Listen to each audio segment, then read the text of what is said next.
परम सच्चिदानंद घन आनंद समुद्र, प्रेम समुद्र, ज्ञान वैराग्य भक्ति ऐश्वर्य अनंत शक्तियों के स्वामी प्रभु श्री कृष्णचंद्र जो कृपा करके ऐसा उपदेश कर रहे हैं। यदि हम श्रद्धा विश्वास पूर्वक श्रवण करें, एकाग्र बुद्धि से महत्व रखकर मनन करें और अपने आचरण में उतारें, अपनी निष्ठा बना लें, तो इसी जन्म में समस्त दुख संकटों से निवृत्त होकर हम भगवत साक्षात्कार कर लें, हम परम विश्राम पा जाएं, हम अपने निज घर में पहुंच जाएं। हमारे श्यामा श्याम प्राणाराध्य श्यामा श्याम का प्रिय महल वृंदावन और समस्त प्रेमी रसिक महानुभाव सहचरीगण, ये हमारा परिवार है, यही हमारा घर है। हम माया के प्रवाह में बहकर नानात्व में फंस गए। अपना पराया, अच्छा बुरा, दुख सुख, लाभ हानि, जन्म मृत्यु, ये नानात्व में फंसने का फल हुआ। अब हमको मनुष्य शरीर मिला है। बहुत शीघ्र अपनी इंद्रियों को बाहर से अंतर्मुख करें। मन को विषयों में सुख है ऐसी भावना हटाकर प्रभु के नाम में, प्रभु के रूप में, प्रभु की लीला में, प्रभु के धाम में सुख है। संसार में सुख जो है ऐसा लगता है वो भासता है, प्रभु में है त्रिकाल में नित्य सच्चिदानंद सुख है। भटकना है तो भटक लो। जब तुम्हें कोई साथ देने वाला नहीं होगा, न तुम्हारा शरीर, न तुम्हारा मित्र, न परिवार का, तब तुम्हें याद आएगी अपने घर की, अपने प्रीतम की। वो इंतजार कर रहे हैं आपका। जिस दिन आप सब जगह से मन मोड़ करके और अपने प्रीतम प्रभु को हृदय से अपना मानकर पुकारोगे, उसी समय माया का जो रचा हुआ अंधकार में कोहरा है ये हट जाएगा, ज्ञान का भास्कर हृदय में प्रकाशित हो जाएगा। हमारी दुर्दशा इसीलिए है कि अभी हमें अशरण होने की स्थिति नहीं प्राप्त हुई। अभी हमारा बहुत कुछ है।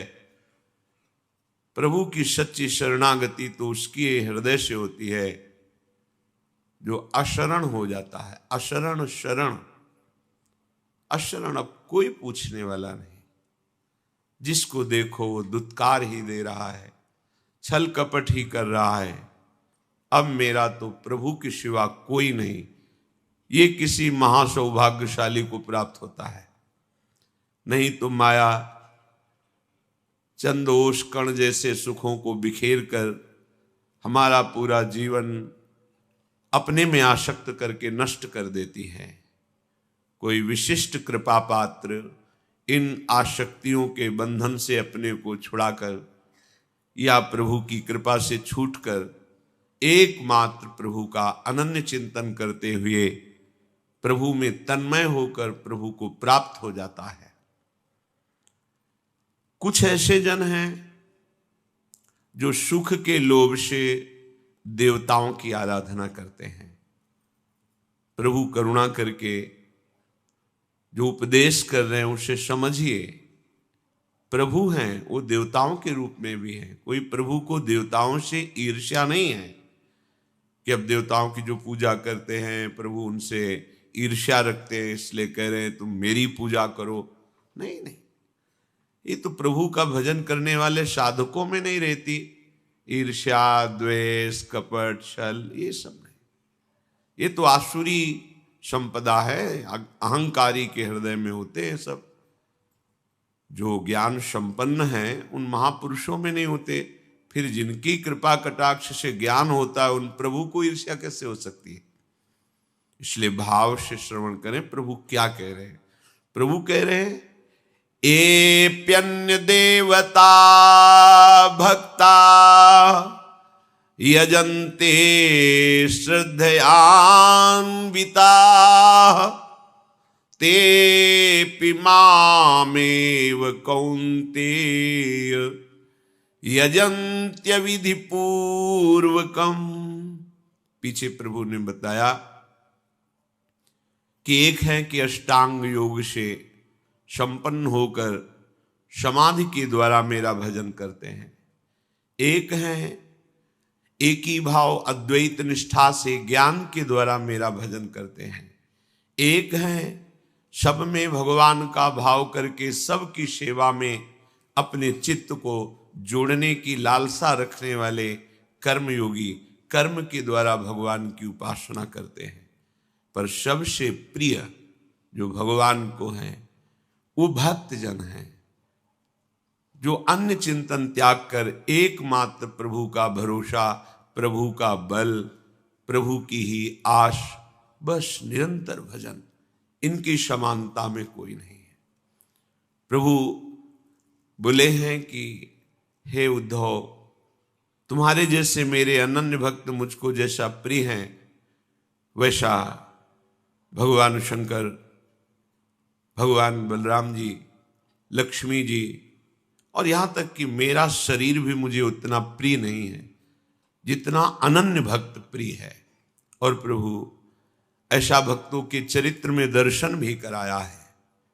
एकमात्र भगवान का आश्रय और उनका भजन, वो भी किसी अन्य स्वार्थ कामना की पूर्ति नहीं, भगवत प्रेम के लिए। कुछ ऐसे होते हैं, प्रभु कह रहे हैं, जो देवताओं का पूजन करते हैं, देवताओं की पूजा वृत्ति से अपनी कामनाओं की पूर्ति चाहते हैं। अमुक देवता में ऐसा करने से ऐसा प्राप्त हो जाएगा, अमुक देवता को इतना तेल चढ़ाओ तो मिल जाएगा। ये ऐसे बहुत से शास्त्रीय सिद्धांतों में भी पाया जाता है, कामना पूर्ति के लिए देवताओं का यजन करना।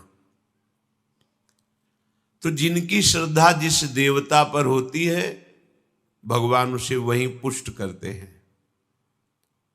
अब अगर थोड़ा भी अन्य होता तो भगवान उसकी श्रद्धा वहां क्यों पुष्ट करते? जहां भज रहे हो वहीं पुष्ट कर देते हैं। पर भगवान कहते हैं उन देवताओं का जो पूजन करते हैं वो मेरे से उनको अलग मानकर पूजन करते हैं। वो देवताओं में मेरा भाव नहीं रखते कि मेरे प्रभु ही सब रूपों में है।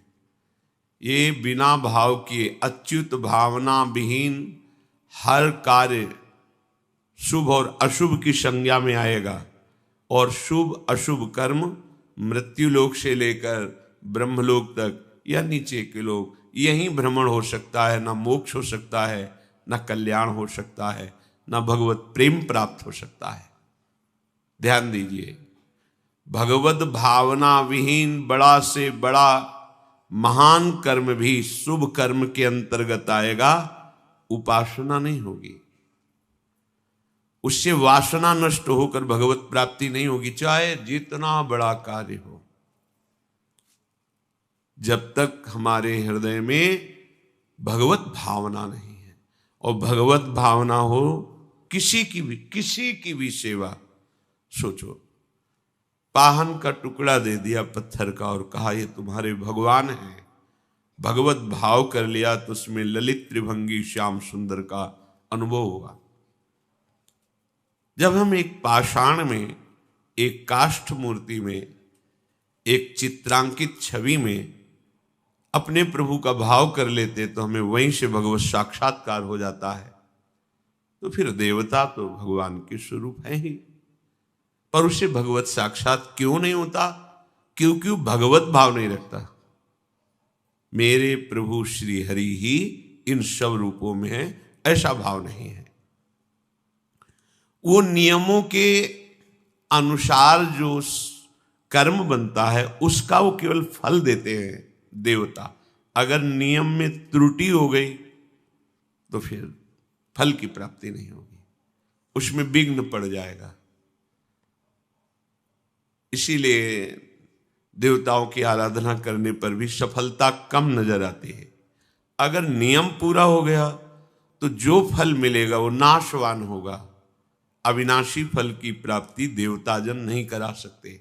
हाँ, यदि भगवत भावना हो जाए तो हम कह रहे किसी भी जीव से भगवत प्राप्ति हो जाएगी, किसी भी जीव से। भगवत अच्युत भावना विहीन, जैसे माता पिता मेरे भगवान ही हैं, ऐसा मानकर आप सेवा करो, आपको भगवत प्राप्ति हो जाएगी। बस जैसे अष्टयाम हम लाडली लाल की सेवा करते हैं, आठों पहर आप अपने माता पिता की सेवा में कैसे सुख पहुंचाऊं, कैसे इनको हम सुखी करूं, अंदर से भावना रखते हुए ये मेरे भगवान हैं साक्षात, निश्चित भगवत प्राप्ति हो जाएगी। किसी भी जीव की सेवा भगवत भाव से, और भगवत भाव विहीन बड़े से बड़ा पवित्र कर्म, दान पुण्य तीर्थाटन, जो वो शुभ कर्म होगा, वो भगवत प्राप्ति नहीं करा पाएगा। इसीलिए भगवान उसे कहते हैं अविधि पूर्वकम। करते तो हैं पर विधान नहीं जानते हैं, अविधि पूर्वकम। इसीलिए उनको उसका सही फल नहीं मिलता, जो उपासना का फल मिलना चाहिए वो उनको नहीं मिलता। तेपि मामेव कौन्तेय यजन्त्यविधि पूर्वकम। देवताओं का जो पूजन करते हैं वास्तव में मैं ही सब जगह विराजमान हूं, पर वो ऐसा नहीं मानते, मेरा भाव उनमें नहीं करते। अच्युत भावना विहीन, गोविंद भावना विहीन हर कार्य शुभ कर्म है, वो भगवत प्राप्ति नहीं करा सकता। ये बहुत सावधानी की बात है। किसी से बात करने के पहले उस पर अपने राधा वल्लभ लाल की भावना करो। अगर वो व्यवहारिक बात भी होगी तो भजन हो जाएगा। देखो, युक्ति से मुक्ति होती है। संत महापुरुषों के वचन हम इसलिए सुनते हैं कि उन्होंने युक्तियों के द्वारा माया की वृत्तियों को परास्त करके भगवदाकार वृत्ति की है। वो युक्तियां हमें कोई व्यक्ति आया हमसे बात कर रहा है, हम पहले भावना की और हैं, और आचार्य का आदेश भी है, सर्वानुवस्तुतया निरीक्ष परम स्वाराध्य बुद्धिर्मम, मेरे आराध्य देव ही आए हैं, अंदर से भावना। व्यवहार में त्रुटि कर लो तो चलेगा। जैसे सामने कोई बहुत ही गंदा व्यवहार करने वाला व्यक्ति है, भावना में तत्काल हमने मानसिक प्रणाम किया, अब व्यवहार उसका वैसे ही करेंगे जैसा वो रूप लेके आया है, पर भावना में हमारे अंतर नहीं। बोले ऐसा कैसे हो सकता है कि सामने मुझसे भगवत भाव भी करें और कटु व्यवहार भी करें? ये अभी अज्ञान की धरा में, इसलिए अरे वहां तो भगवत भाव करना है। भीष्म जी तो महाभागवत हैं और सामने श्याम घन विराजमान उनके ऊपर बाण चला रहे हैं। अगर आज्ञा हो जाए तो उनसे जैसी उनकी आज्ञा हो जाए। देखो, जय विजय निजी पार्षद हैं, आज्ञा हो गई कि हमारे बल का दर्शन करना चाहती है लक्ष्मी जी, तो हमारे समान तो तुम हमारे ही पार्षद हो, चलो हमसे वैर की लीला करो। तो अंतिम समय तक बोले, कहां राम रन हतो पचारी, आपकी आज्ञा है तो कसर नहीं रखूंगा, बिल्कुल जैसा दुश्मन व्यवहार करता है हे स्वामी मैं वैसा ही व्यवहार करूंगा। ये भगवत पार्षद जय विजय है। अपने लोग बहुत अज्ञान की धरा में इसलिए समझ नहीं पा रहे हैं। कोई भी हमारे सामने आए, हमें खोजना नहीं है, हर जगह अपने प्रभु की भावना करने में आप क्या चला जाता है, वही भजन हो जाएगा। जो ये हम लोगों को परेशानी होती है कि मेरा मन नहीं लगता, भागा भागा घूमता है, छोड़ दो, जाओ भागो। तुम जहां भाग के जाओगे तुमसे पहले हमारे भगवान वहां विराजमान है, जाओ। कोई स्त्री रूप, कोई पुरुष रूप, कोई पशु पक्षी जड़ चैतन्य, कोई तो पकड़ेगा ये, और जिसको पकड़ेगा हम फट उसमें भावना करें मेरे राधा वल्लभ लाल इस रूप में भी है। पक्का समझिए ये महाभजन है। बस इसमें हर समय अंतर्मुख वृत्ति होगी तभी पकड़ पाओगे, नहीं तो समय का प्रवाह माया ऐसे ही व्यर्थ नष्ट कराती रहती है। अविधि पूर्वकम उसकी हर सेवा हो जाती जिसमें भगवत भावना नहीं होती। बात समझ लीजिए, भगवत भावना से युक्त होकर के हर कार्य महाभजन है। बड़े महापुरुषों को देखा गया है। परमहंस श्री स्वामी राम मंगलदास जी अयोध्या गोकुल भवन बड़े सिद्ध महापुरुष थे। जब सब साधक विश्राम करते तो रात्रि में फावड़ा और तसला लेकर के अयोध्या के घाटों में, गलियों में, जहां कहीं कोई पशु पक्षी मल त्याग किए या कोई बाहरी जो नहीं जानते हैं उन लोगों ने वो मल उठा उठा करके गड्ढा खोद कर उस पर दबा करके ये सरयू का जल ला के छिड़क, मेरे प्रभु की पावन नगरी है, मेरे प्रभु का महल है, सेवा। अब दिन में इतने शिष्य जन थे कि सेवा करने नहीं दे, रात्रि में उठ करके सेवा करते। अगर हमारी सेवा भावना सबके प्रति बन जाए तो बहुत जल्दी हमारे कर्म संस्कार नष्ट हो जाए। हमें खोजना नहीं किसी को, जो सामने वस्तु व्यक्ति आ जाए मन में या दृष्टि में सामने, हमें उसमें भगवत भावना करना है। अच्छी से अच्छी आपने पूजा की, सेवा की और आप भगवत भाव से युक्त नहीं है तो अविधि पूर्वक हो गई। पूरा विधान किया, सही विधान किया, पर भगवत भावना नहीं तो अविधि पूर्वक हो गई। भगवान कहते हो अविधि पूर्वक हो गई। ज्यादा तुम्हें मंत्रों का भी ज्ञान नहीं, कोई शास्त्र का ज्ञान नहीं, पर भाव में भरकर मेरे गोपाल जी, मेरे लाल जी, मेरे प्रभु, मेरे प्रीतम, सब विधि पूरी हो गई। सब विधि, क्योंकि आप भगवत भाव से युक्त हैं। ये समझना थोड़ा कठिन है। भाव देश को समझना भावुक पुरुषों के द्वारा ही आ सकता है, नहीं तो प्रायः शास्त्रीय सिद्धांत नियम इन पे ज्यादा महत्व बुद्धि रहती है। लेकिन इन सब का फल होता है भाव, और भाव आ गया तो सब विधि पूरी हो गई। सब विधि देखो, जो हम कर्माबाई जी का चरित्र सुनते हैं, गाते हैं, उसमें विधि की पूर्णता के नियम संयम की बात थोड़ी है, उसमें भाव की पूर्णता की बात है। ये भगवान के द्वारा ही नाम रचा हुआ है उनके लिए। जल्दी कर मां, विलंब हो जाएगा। जल्दी कर मां, तो उनका नाम है कर्मा, कर्माबाई। प्रभु स्वयं उन्होंने विचार किया कि रात्रि में प्रभु का भोग नहीं लगता, दिन में सब लगाते हैं, तो 3 बजे प्रभु को तो भूख लगती होगी। 3 बजे जल्दी से उठी, बस पहला काम रसोई चढ़ा दिया, सुंदर खिचड़ी बनाई। प्रभु दौड़ के आते, गोद में बैठ करके पाते। प्रभु पा के गए, बस फिर इसके बाद शौच स्नान क्रिया। क्या विधि है इसमें? एक विधि को जानने वाले महात्मा ने देखा कि सूर्योदय के बाद वो स्नान कर रही, पर भगत तो है, ये प्रसिद्धि थी उनकी। उनका तुम कैसी भगत हो, सूर्य उदय हो रहे हैं फिर आप स्नान? थोड़ा ब्रह्म मुहूर्त में उठना चाहिए। देखो, यदि जीवन को सार्थक करना है तो जिसके शैया में लेटे हुए सूर्य भगवान का उदय हो जाता है, उसकी आयु, बुद्धि, श्री, तेज, बहुत सी बातें नष्ट हो जाती हैं। अगर आपको जीवन में चाहे लौकिक उन्नति प्राप्त करनी हो या पारलौकिक, प्रातःकालीन कम से कम सूर्य उदय होने के 2 घड़ी पहले, 24 दूनी 48 मिनट, अभी सूर्य उदय होने में 48 मिनट हैं, आपने सैया छोड़ दिया, बस इसके आगे नहीं। सूर्य उदय होने के 48 मिनट पहले आप सैया से हट जाएं। अगर आप रात्रि में जगे हैं तो सूर्य उदय होने के 48 मिनट बाद फिर आप सो जाएं। लेकिन वो जो बीच का समय, प्रातःकालीन संध्या भुवन भास्कर भगवान पधार रहे हैं, वो आप सो रहे हो, तो आपकी आयु, आपका वैभव, आपकी बुद्धि, ये सब नष्ट होने लगती है, पता नहीं चलता लोगों।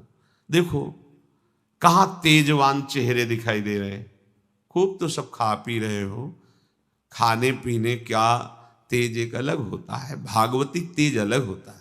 ब्रह्म मुहूर्त में उठे, प्रभु का स्मरण किया, जो 2-4 नाम ही सही, अपने बड़े बुजुर्गों को, गुरुजनों को भावना से प्रणाम किया।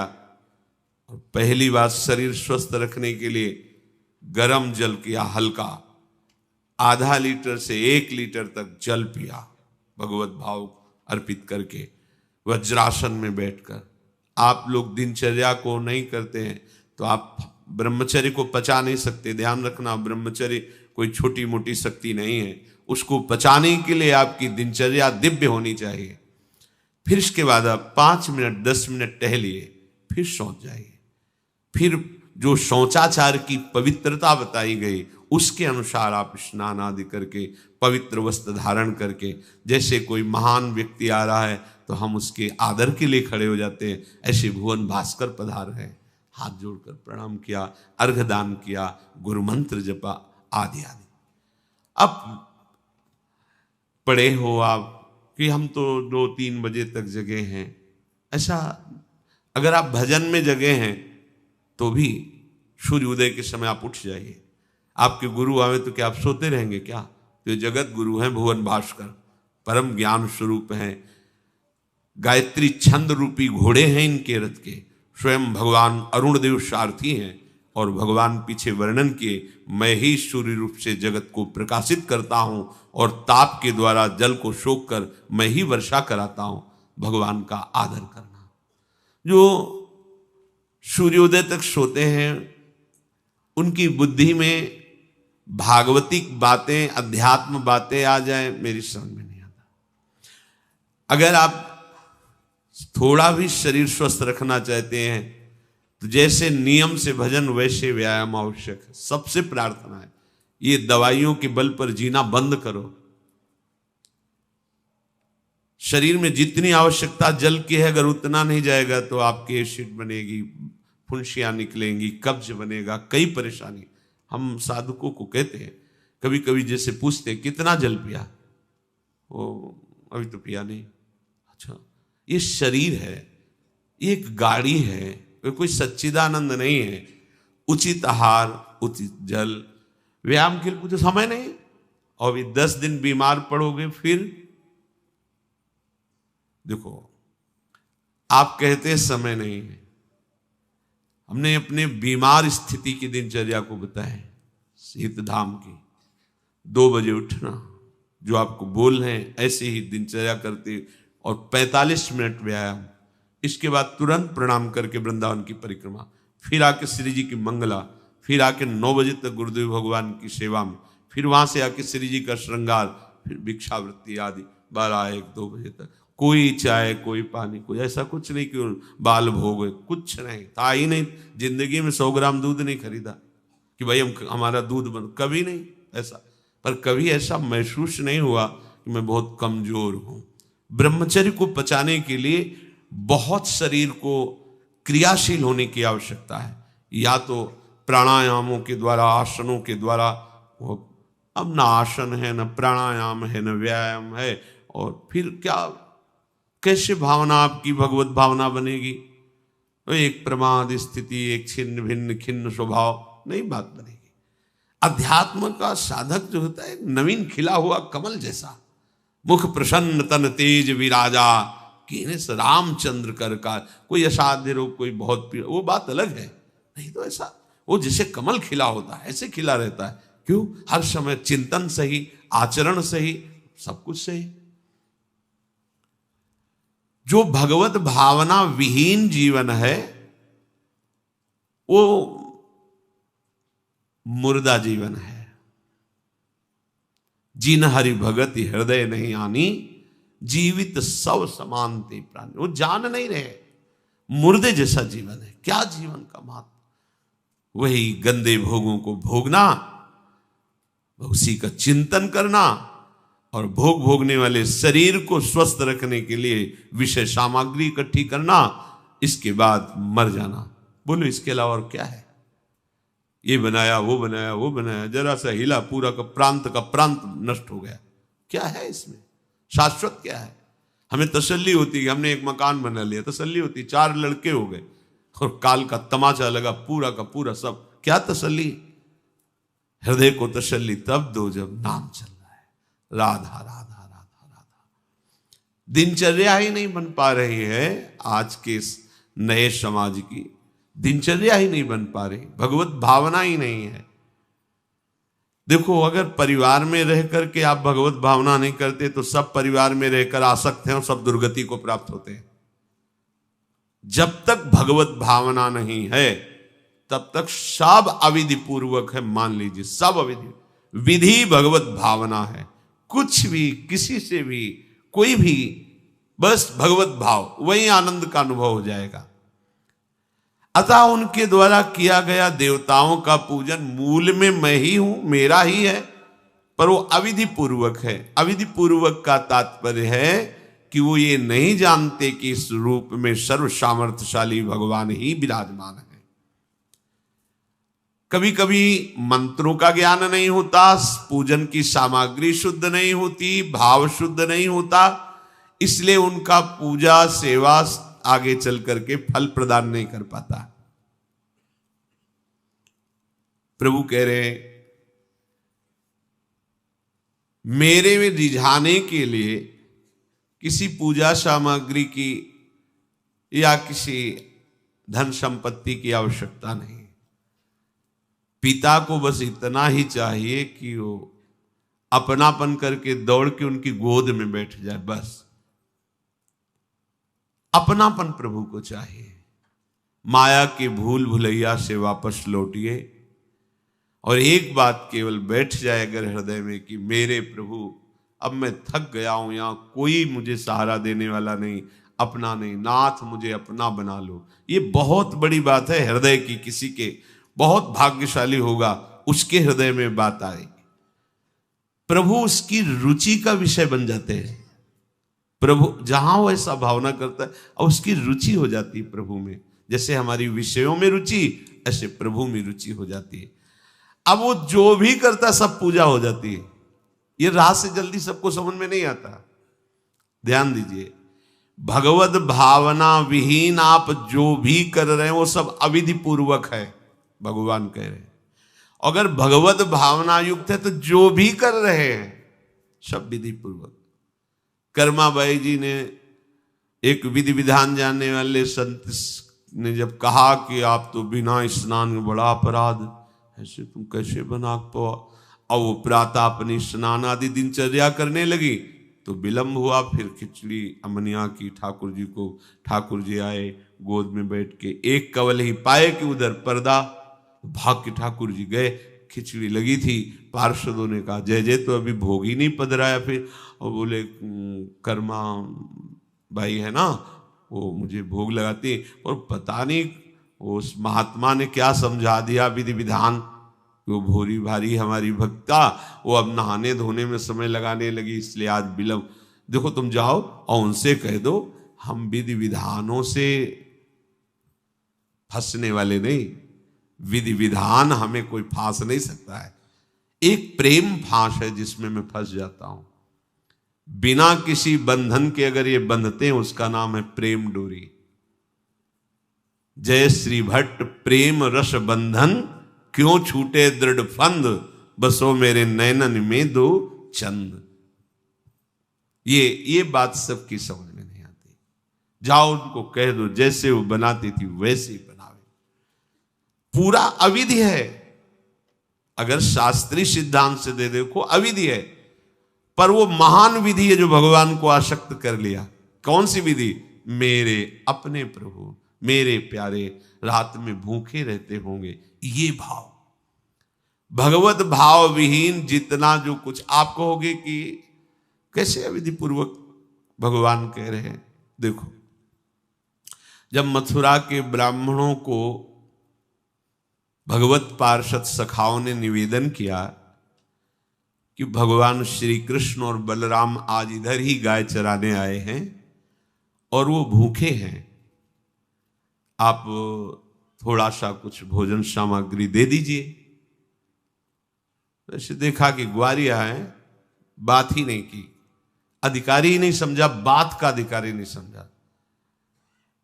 ऐसा नहीं कि इनको पता न चला हो कि भगवान का अवतार है, क्योंकि जब भगवान अवतरित हुए तो सबको पता था कि भगवान अवतरित हुए हैं, प्रायः सबको पता था, सबको। जैसे वायु शीतल चलती तो सबके अंगों में लगती है, इसलिए महान प्रकृति उल्लसित होकर नृत्य कर रही थी आनंद में जब भगवान का प्रादुर्भाव हुआ। और उन्होंने बाद में स्वीकार किया कि मैंने महापुरुषों से सुना था कि भगवान पधारे हैं, पर मेरा कितना दुर्भाग्य कि वो स्वयं यज्ञ भोक्ता भगवान आगे जैसे कहे, आम ही सर्वयज्ञानाम भोक्ता च प्रभुरेव च, समस्त यज्ञों का भोक्ता मैं हूं। स्वयं समस्त यज्ञों की भोक्ता मांग रहे हैं और वो यज्ञ करने वाले ब्राह्मण अनादर कर रहे हैं। हुई ना विधि। और उन्होंने स्वीकार किया है कि मुझे चारों वेदों का ज्ञान है, गायत्री का अनुष्ठान, त्रिकाल संध्या, जितना भी शास्त्रीय सिद्धांत सब पालन करता हूं। पर सबके लिए उन्होंने एक शब्द प्रयोग किया, धिक्कार है मेरे ज्ञान को, धिक्कार है मेरी पवित्रता को, धिक्कार है। स्वयं यज्ञ भोक्ता भगवान मांगे और हमने बात भी नहीं की। पर अहोभाग्य हमारे कि हमारी पत्नियां ऐसी निकली जो हमारी बात बन गई, भगवत साक्षात्कार करने वाली। वहां कौन सी विधान का पालन कर रही? एक ही विधान, केवल अपने श्याम सुंदर मेरे प्रभु की चर्चा सुनकर प्रभु में आसक्ति हुई, आसक्ति ने प्रभु का साक्षात्कार करा दिया। भगवत भावना विहीन बड़े से बड़ा कार्य प्रभु को बिल्कुल पसंद नहीं। दुर्योधन ने दुशासन के महल में ऐसी भोग सामग्रियों का रचना करवाया था कि देवराजेंद्र भी ललचा जाए, और मूल उद्देश्य था कि श्री कृष्ण को रिझा लेंगे, अपने पक्ष में कर लेंगे। प्रभु ने उनसे वार्ता जब संधि की तो उन्होंने कहा कि बिना युद्ध के 5 गांव की बात क्या, सुई के अग्रभाग भी नहीं दे सकता, सुई के अग्रभाग भर भी जमीन नहीं दे सकता। 5 गांव की भगवान ने कहा था ऐसा करो, तुम हस्तिनापुर के चक्रवर्ती सम्राट पर बैठे रहो, 5 गांव दे दो पांडवों को, वो मेरे भक्त हैं, मेरा आदेश पालन कर। उनका सूजी अग्रे न केशवा, सुई की नोक भर नहीं। भगवान चलने लगे तो कहा आओ प्रसाद पा लीजिए, भोग पा लीजिए, आइए महल में। तो उनका पाया वहां जाता है। यदि पवाने वाले में प्रीति हो या पाने वाले को मिलता ना हो, बहुत भूखा हो, मेरे को भूख नहीं है, तेरे में प्रीति नहीं है, चल दिए भगवान उधर गए भी नहीं। और गए का भगवत भाव भावित विदुर जी के घर, वहां मांग करके छिलके पाए। देखो छिलके पवाना विधि है, अविधि है। अभी सेवा अपराध में सुन रहे थे ना, हाँ, अच्छा से अच्छा पदार्थ प्रभु को पवाना, और वो अच्छा पदार्थ तो फेंक रही है और छिलका पवा रही, अविधि है, पूरी अविधि है। लेकिन यही सही विधि है, क्योंकि वो है ही नहीं भाव में इतनी ऊंचाई पर डूबी। उन्हें कोई, जैसी विदुरानी जी वैसे ही लालजू महाराज पा रहे, उनको भी शुद्ध नहीं, और कह रहे वाह बहुत सुंदर, बहुत स्वादिष्ट। वो भाव पवा रही तो वो भी भाव का स्वाद ले रहे। अपने उपास्य देव में प्रियता हो जाना ये सारी विधि है। इसीलिए अपने वृंदावन उपासी जन जो है, वृंदावन रसोपास्य, यहां मंत्रों के आदेश से सेवा पदार्थ समर्पित नहीं किया जाता। अमुक मंत्र पढ़ो फिर वो सेवा नहीं, यहाँ तो राधा राधा राधा। और जब जैसा भाव आया, या ऐसा नहीं कि ये ऐसे ऐसे ऐसे न, जब भाव आया अपने भाव में, भावोत्सवेन भजताम रसकाम धेनु, भाव ये थोड़ा भक्ति का फलस्वरूप भाव होता है। जो प्रभु से विलग भाव करके उपासना की जाती है वो अविधि पूर्वक हो जाती है, और जो भगवत भाव करके की जाती है वो सब विधि मानी जाती है। जिसमें हमारे प्रभु को सुख मिले, ऐसी भावना करके जो भी किया जाए उससे भगवत प्राप्ति निश्चित है, क्योंकि श्री भगवान कह रहे हैं अहम ही सर्वयज्ञानां भोक्ता च प्रभुरेव च न तु माम अभिजानन्ति तत्त्वेनातश्च्यवन्ति ते। क्योंकि सब यज्ञों का भोक्ता मैं हूं, मैं सबका स्वामी हूं, परंतु ये जो मेरे से विमुख हैं ये ऐसा नहीं जानते हैं, ये मुझे तत्व को नहीं जानते, इसलिए ये अन्य भावना किया करते हैं। जो मेरे को नहीं जानते हैं, मेरे भाव से नहीं है, वो कुछ भी करें उनका पतन ही होता है। बात इसमें यह है कि जब अविनाशी नित्य चिदानंद भाव ही नहीं है तो विनाशी खेल में सत्य भाव से लगोगे तो तुम अविनाशी का विनाश ना होते हुए भी विनाश की सारी लीला सहनी पड़ेगी। जैसे आत्मस्वरूप जो हमारा स्वरूप है उसमें किसी शस्त्र का, मंत्र का, किसी भी दैवी शक्ति का कोई भी बस नहीं है। जो हमारा आत्मस्वरूप है कि मंत्रवेत्ता कोई भस्म कर दे, किसी दिव्यास्त्र का संधान करके हमारी आत्मा को छेद भेद दे, अक्लेद्य है, अशोष्य है, अदाय है, फिर भी हम जलते, जलन का अनुभव करते हैं अंतर और बाहर से भी। क्यों? वहां तो बता रहे हैं कि अदाय है, कोई भी ताप आत्मा को स्पर्श नहीं कर सकता, फिर ये जलन क्यों होती है? लगता तो हमें ही कि मैं अंदर से जल रहा हूं या बाहर से शरीर में अग्नि आदि छू जाए तो ताप लगेगा, क्योंकि हम अपने अविनाशी भाव में नहीं हैं। ध्यान दीजिए, अविनाशी होते हुए भी अविनाशी भाव में ना होने के कारण मुझ अविनाशी तत्व को विनाश की पूरी लीला सहनी पड़ती है, पूरे कष्ट सहने पड़ते हैं। नहीं सहने पड़ते? देखो आप, जन्म मरण मेरा थोड़ी होता है, मेरा स्वरूप नयनम छिन्नन्ति शस्त्राणि नयनम दहति पावकः न चैनम क्लेदयन्त्यापो न शोषयति मारुता, पर हो रहा है। हम जल में डूब के मर सकते हैं, हम वायु के प्रवाह में, हम नाना प्रकार के दुखों के प्रवाह में। क्या हुआ? बोले चूंकि तुम अपने अविनाशी स्वरूप भाव से बिलग हो। समझ गए? वही बात यहां श्री भगवान कह रहे हैं कि यदि तुम ये भाव नहीं समझ पा रहे कि सबका भोक्ता मैं ही हूं, सब यज्ञ जितने भी साधन सबका फल प्रभु ही है, मैं सबका स्वामी हूं। जो मेरे को तत्व से नहीं जानते हैं, मेरे पर भाव नहीं करते, उनका पतन ही होता है। कारण ये अविनाशी भाव ना होने के कारण, विनाशी में सत्यत्व भाव होने के कारण परिणामता कुछ हाथ नहीं लगेगा, केवल नाश ही नाश।